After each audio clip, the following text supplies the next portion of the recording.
नमस्कार श्रोताओं। आज आप सभी को सुनाती हूँ कहानी बिखरे हुए नगमे भाग 31। अपने पत्नी के बातों में प्रतिक्रिया व्यक्त करते हुए निखिलेश कहता है, तुम बिल्कुल ठीक समझी हो। मैं पूरा दिन भर ड्यूटी करता रहा और बीच बीच में आकर तुम्हें देखता रहा कि तुम्हारी हालत ठीक है या नहीं। ऐसे मौके बार बार थोड़े ही मिलते हैं। ऐसे में स्वाभाविक रूप से मेरे लिए आनंददायक विषय है। मैं तो चाहता हूँ कि तुम रोज इस तरह मेरे अस्पताल में भर्ती रहो और मैं तुम्हें हमेशा देखता ही रहूं। ऐसे में शर्मिष्ठा धीरे से कहने लगी, उस दिन होटल से जो खाना देकर गया था उसे खाने से ऐसी हो गई थी। पता नहीं कैसी खाना थी, शायद बासी या तो पचा हुआ खाना देकर गया जो खाने से पॉइजन बन गई थी। इतने में निखिलेश कहता है, हाँ यह बात हो सकती है।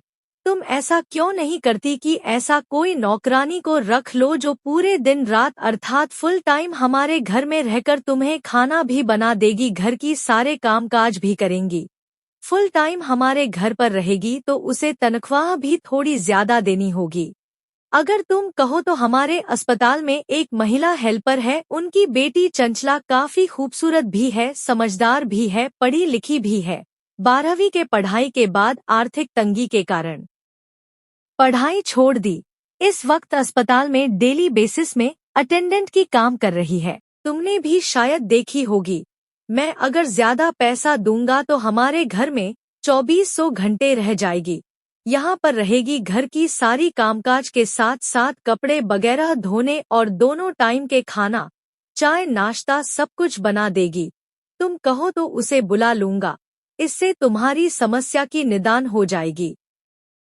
कुछ देर तक चुपचाप रहने के पश्चात शर्मिष्ठा कटाक्ष करते हुए कहती है, हाँ हाँ, तुम तो यही चाहते हो कि ऐसी कोई खूबसूरत लड़की हमारे घर में रहे ताकि काम काज के साथ साथ तुम्हारे मनोरंजन भी करती रहे। अब तो अस्पताल में ड्यूटी करती है तो दिन में 2-4 बार तुमसे मुलाकात होती होगी। जब 2400 घंटे हमारे घर पर रहेगी तो तुम्हारे छुट्टी के दिन भी वह हमारे घर पर रहेगी, वह भी तुम्हारे साथ। तुम तो यही चाहते हो। निखिलेश बड़ा ही नाटकीय ढंग से कहता है, देखो शर्मिष्ठा, जीवन में सभी को सभी तरह के सुख नहीं मिलते। कुछ फायदा पाने के लिए कुछ तो नुकसान भी स्वीकार करने पड़ते हैं। जैसा कि मान लो कि तुमने आराम करने के वास्ते होटल से खाना मंगवाई तो खाकर बीमार पड़ गई हो। ठीक उसी प्रकार अगर तुम चाहोगी तो कोई ऐसी लड़की या नौकरानी मिल जाएगी जो तुम्हें रोज खाना पकाकर खिलाएगी, मगर वह भी तो अपनी मतलब से खाने में कुछ गलत चीजें मिलाकर तुम्हें अस्पताल में पहुंचा सकती है ताकि तुम 10 दिनों तक अस्पताल में रहो और इधर वह हमारे घर की मालकिन बन बैठे। और मालकिन के मतलब तो तुम खुद ही समझती हो। और तुम्हारे एब्सेंस में अगर वह नौकरानी मुझे अपने प्रति आकर्षित कर लेगी तो उसमें मेरा क्या दोष।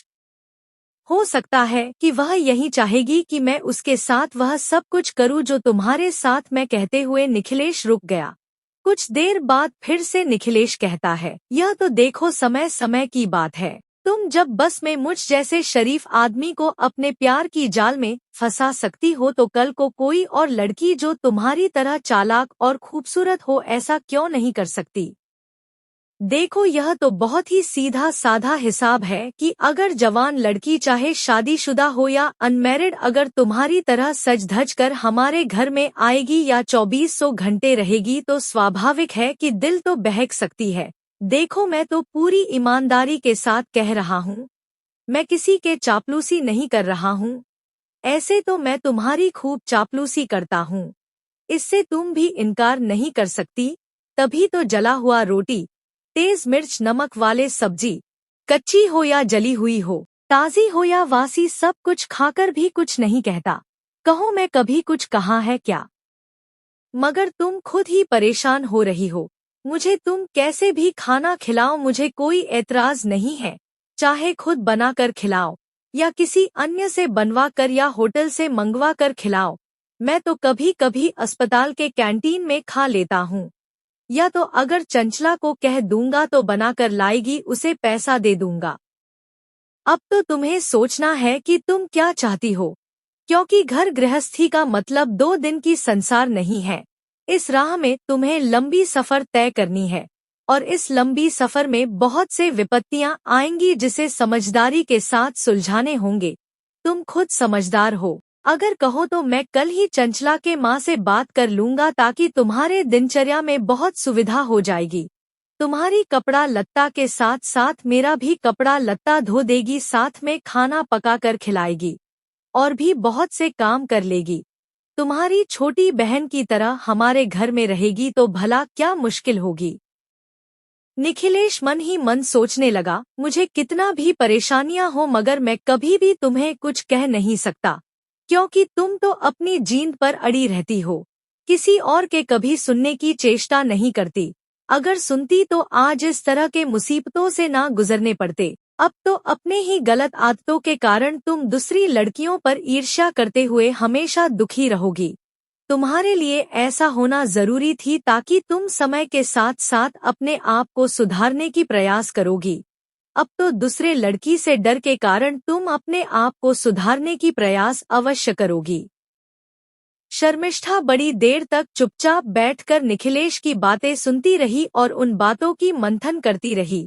अपने से मन ही मन अफसोस जताने लगी, मेरी माँ की कथन कुछ कुछ तो ठीक है। मैंने कभी घर गृहस्थी की काम को ज्यादा तवज्जो नहीं दी, क्योंकि मैं हमेशा पढ़ाई लिखाई में व्यस्त रहती थी।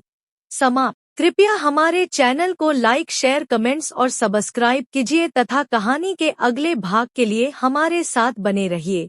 धन्यवाद।